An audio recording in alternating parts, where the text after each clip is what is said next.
So yesterday we went to a friend's, brought them some wreaths, and we got cuttings from them. Jack, you know who you are. So we got some red currants, some elderberries, some dogwood, which is absolutely beautiful. Hoping to use these in the future for basket making, as well as some black currants and some high bush cranberry. So I'm gonna get to cutting all these up and sticking them in the ground.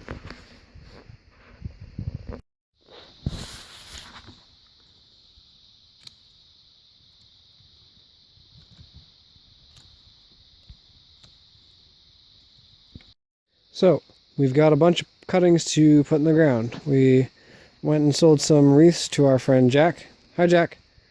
And and he gave us, him and his wife Ellen let us collect a bunch of cuttings from their property. They've got, what Shakoi's got in her hands. Favorite, yeah. So these are dogwood. There's the red osier dogwood. And I'm not sure what this yellow dogwood is yet, but we'll do some research and we'll find that out. We just really like the look of it, so It'd be perfect for baskets. Imagine this red and this yellow, right? weaved up. Yeah. So we're gonna stick those in the ground. We've also got some high bush cranberry cuttings. These are black currant cuttings right here. It would help if I would show you the cuttings instead of the ground. So yeah, high bush cranberry. These ones are black currant cuttings, and we've also got a bunch of red currant and elderberry cuttings. So we're gonna show you guys how to propagate certain plants from cuttings. Let's get to it. So this is a pretty straightforward process, and most shrubs, not all shrubs, but a lot of the shrubs we grow anyway, will respond pretty well to this process. So Shakoi is going to demonstrate a little bit, and for a lot of species, what we like to do is we like to have pretty short cuttings, like 12-inch cuttings. So like what Shakoi's got in her hand right now. So these are two cuttings. What I'm doing is obviously, it's hard to tell on these, on the other ones we'll show you the green, but we have some buds at the bottom and we have buds at the top. For not all species require that. Some species like elders require only one set of buds at the top.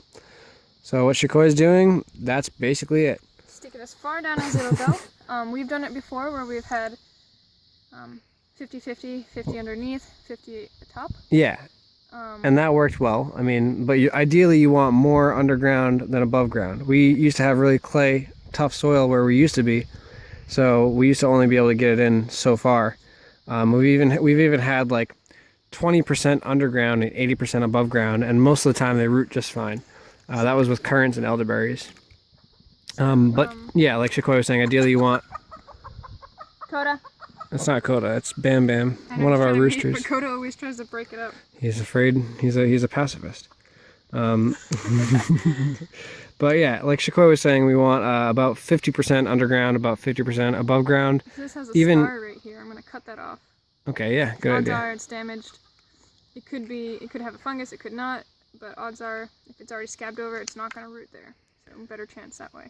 But anyway, like I was saying, ideally we want 80% underground and about 20% above ground. That's ideal, but things don't always work out ideally. So we're going to cut down some more of these dogwoods, and then we're going to show you how we do it with other species, which is more or less the same thing. So these black currants that we're about to put in are probably, most of them are already a pretty good length. Like I said before, 12 inches is pretty good. Anything longer than that is a little hard to get in enough. Yeah, so we're going to just stick these in the ground, and it's basically the same process. Something that we should mention is we do this when the plants are dormant. So we do this in the fall and in the spring while the ground is not frozen solid. When you're also cutting, make sure that the plant is still alive. As you can see, there's very vibrant buds on these. We like to do, this is first year growth on black currant. First year growth tends to respond best. This is second year growth. That's probably older than second year. It's pretty... Yeah, but it still has good buds. It's just an experiment because we've done second year and it's taken off perfectly fine. You can see a couple over there, black currants. There's a few cuttings sort of right there. We started a bunch this spring, and for some reason they didn't take. I don't know if, I think we might have started them too late. And we had such a drought on top of the fact that the soil over here, you've seen, if you've been watching, you might have seen the video of where we turned this in and we didn't have soil to put. So now we've been adding wood chips and stuff. Right. So now it's a little bit more fertile. Right. That makes a difference. So basically what happens when they're rooting, like I said, you want to do this in the spring or the fall. We've had more success in the fall. or even late fall, early winter. It's almost December at this point. So we just put them in as far as we can, and basically what happens... We even do bigger ones like this, because a lot of time it'll go all the way up, and we've had success where roots come out all the way up here. Oh, absolutely. Other videos of it. Yeah, absolutely. And basically, then we mound them. Basically, what happens is it's like a race between rotting and rooting. Because sometimes what happened in the case of all these cuttings over here last spring is we pulled them out in the fall, and we pretty much knew they weren't going to be successful because we had noticed there weren't leaves on a lot of them, so they had rotted. But you know, that's kind of what happens sometimes. But basically, the buds that are below ground, the plant knows that they're below ground, so it turns those buds and nodes into roots rather than leaves. And also another important thing is when these are growing in the spring or the summer, you know, the growing season, they'll put off leaves, and they'll also put off flowers and berries sometimes. You want to pinch those flowers and berries off, but essentially you want to pinch the flowers off before they turn to berries, because they're putting more energy into fruit production rather than rooting, and you want them to root. Also, another important thing to look for is all that green. That's how you know the plant's very alive. And vibrant. Because a lot of times you'll get cuttings, and I don't really have one, but you know, the top will seem alive, but the bottom you cut it from is on its way. You see it a lot with elderberries. The bottom's on its way out, and it's not very productive, actually. So yeah, you gotta back up. Oh. So we're gonna continue sticking some of these currant cuttings in the ground, and after these we've got red currants and we've got elders. Also, one thing, because sometimes when you're sticking them in, you hit something and it bends. Don't worry about that. We've done it and they've bent. Obviously it's not ideal, you don't want them to always break, but just let them grow, or if you have enough of it, take it out, cut it, stick that in, see if it grows. If not, continue pushing it in. But when you do it, I just grab both hands as low as I can and make sure I'm like kind of supporting it between my hands, because if you hit a rock, it just wants to fold. Right. Yeah.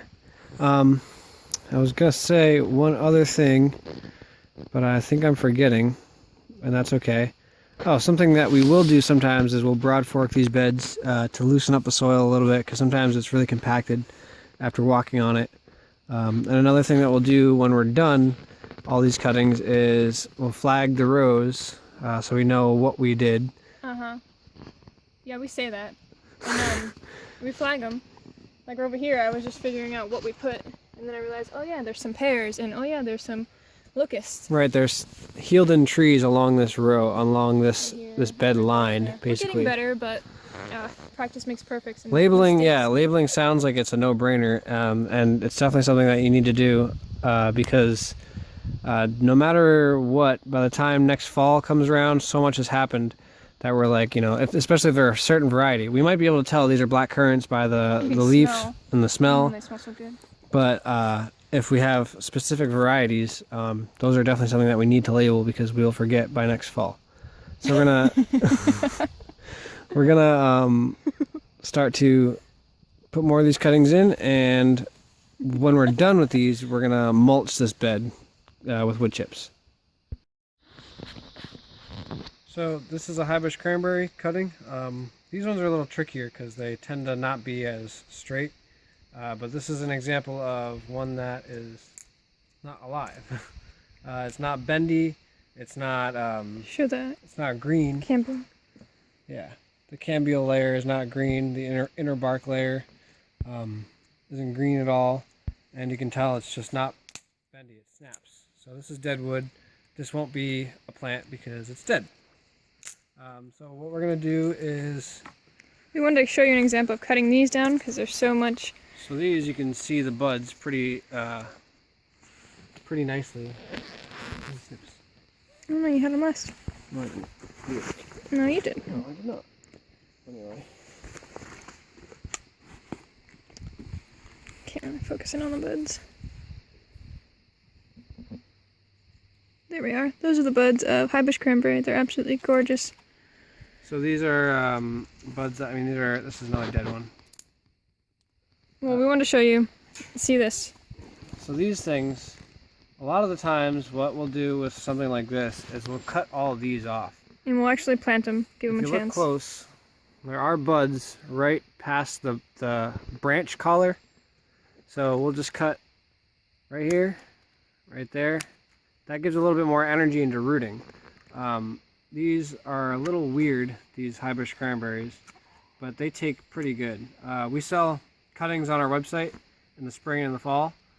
These are pretty easy, low maintenance, cheaper way to get, say you want an elderberry planting or a currant planting. You can get bundles of 5 or 10 cuttings usually for the price of one established plant. It takes a little bit longer, but it's an economical way to get a big planting started. And have a great food system. Absolutely. So we're gonna, with these ones, like I said, we want to make sure there's a bud at the bottom and at the top. So just gonna basically cut it in half. You can see the bud right here. There's no bud at the top here, but there's a bud right here. So we're gonna stick it in as far as it'll go. Hopefully this will be above ground. And this one, see, this is a long one. I don't think I'll cut it again. I probably will cut it again right there. So some of these are a little lanky and a little long, but they'll go in just fine. So we're gonna put them in right now. To mention is, just because I did it, I planted this upside down. So make sure the buds are facing up. That's always pretty crucial. So we're gonna cut down some elders, and this is our last batch of cuttings.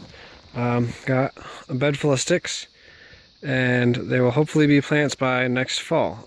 That's when we'll dig them up, a little less than a year from now. And you can also plant them much, much closer than this if you'd like. The problem is this bed was recently made, so there's still some root stuff in it. Like right there, there was a tree and it had stump sprouted. So this season, it was like this high. This year we're gonna mulch this bed, and hopefully that'll suppress some of that growth. Probably not, because stump sprouts can be pretty tenacious. So yeah, but you can plant them much, much closer than this, except for us, we don't do it just because lifting them up in the following season is a bit of an issue sometimes.